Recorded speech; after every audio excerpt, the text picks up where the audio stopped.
Selamat berjumpa bersama saya dalam pengimbasan seri Semangat Guru, Kemampuan non-teknis dalam adaptasi teknologi. Di sini saya akan mencoba menjelaskan isi dari seri Semangat Guru. Di sini ada 3 pelajaran, di mana setiap pelajaran itu sangat penting untuk menambah ilmu kita sebagai pendidik. Yang pertama itu kita akan belajar resiliensi dan SAMR. SAMR itu singkatan dari substitution, augmentation, modification, redefinition. Di sini pelajaran 1 ini kita berbicara tentang resiliensi, tangguh dan teknologi.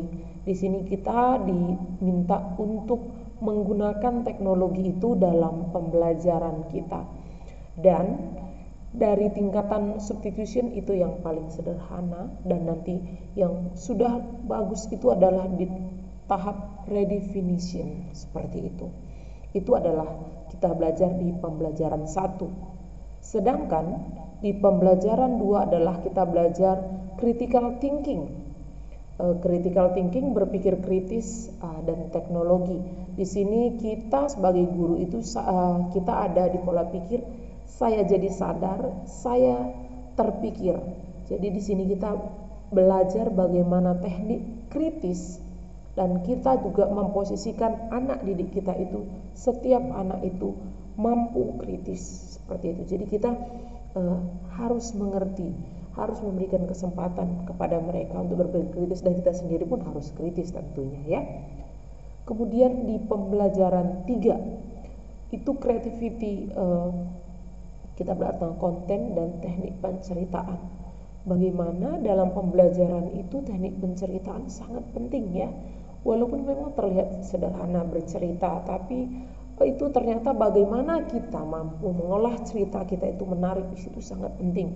Dan di sini juga kita diajari bagaimana namanya praktik membuat konten, di mana ada 3 komponen yang harus kita perhatikan ketika kita mau membuat sebuah konten. Pertama, kita harus membuat rencana, kemudian mengeksekusi, dan akhirnya memasarkan. Ketiga hal ini harus kita perhatikan ketika kita akan membuat konten. Itu adalah ada di pelajaran ketiga. Di pelajaran keempat itu adalah communication dan komunikasi efektif. Komunikasi yang efektif itu adalah proses pertukaran ide, pemikiran, pengetahuan dan informasi yang disajikan dengan cara yang paling dipahami oleh penerima sehingga tujuan atau niat dapat terpenuhi dengan sebaik mungkin. Jadi kita di sini harus bisa bagaimana sih komunikasi yang efektif, yang baik. Tidak harus semua komunikasi itu harus panjang lebar bagaimana begitu, tidak. Tetapi yang utama adalah kita lihat siapa sasaran kita komunikasi. Kemudian komunikasi kita itu tidak harus panjang, pendek pun tapi jelas. Orang yang menerima informasi dari kita itu mengerti begitu. Kemudian di sini di pelajaran 5 kita belajar tentang empowered teacher atau penerapan kelas campuran. Di sini yang kita belajar tentang sinkron dan asinkron juga, di mana anak didik kita akan mendapatkan pengalaman yang belajar optimal. Kita sebagai guru memposisikan bahwa tidak harus selalu semuanya serba tatap muka. Jadi kita juga harus bisa mengolah bagaimana pembelajaran itu tetap efektif ketika anak bisa belajar sendiri dan mengatur waktunya. Itu adalah asinkron. Jadi sinkron itu kita tatap muka langsung.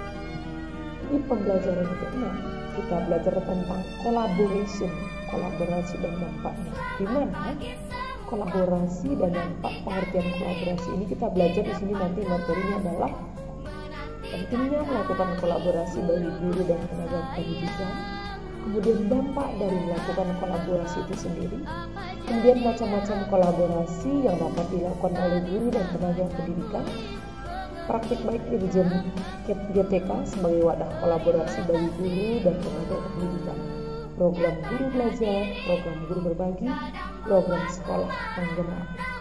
Jadi disimpulkan bahwa di sini secara keseluruhan Seri semangat guru ini sangat bagus untuk kita belajar, untuk menambah pengetahuan kita. Baca tulis mengerti banyak hal, guruku terima kasihku. Guruku tersayang, guru tercinta, tanpamu apa jadinya aku? Tak bisa baca tulis mengerti banyak hal, guruku terima kasihku.